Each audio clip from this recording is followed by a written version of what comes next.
Haleluya! Mungu wa mbinguni ni mwaminifu. Agano haliwezi likakamilika kama hujashiriki kikamilifu.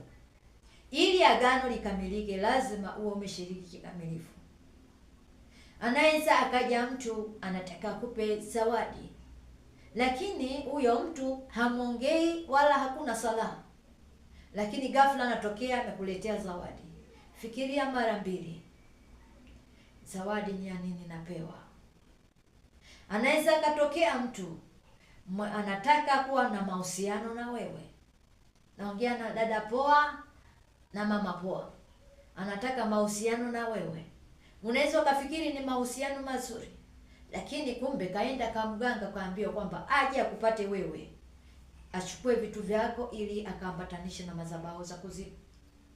Sasa angalia sana, katika hivyo utakuwa umekamilishwa kwenye maagano ya kipepo na kichawi, na hapo ndipo unapopatikana.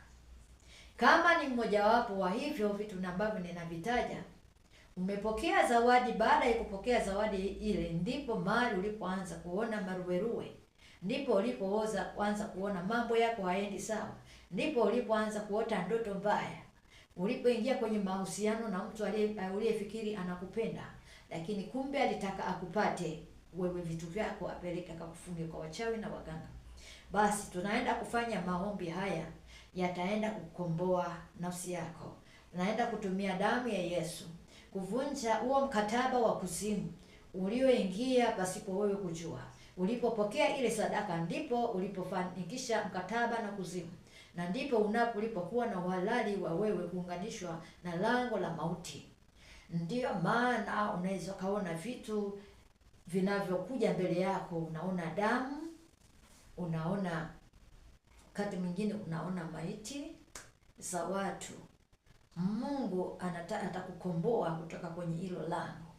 Mungu anaenda kuponya nafsi yako pale ulipopokea zawadi kutoka kwa mtu uliyefikiri anakupenda, pale ulipokuwa na mahusiano ya karibu na mtu ambaye ulifikiri anakupenda, lakini kumbe amekupata wewe na kukuunganisha na malango ya kuzimu.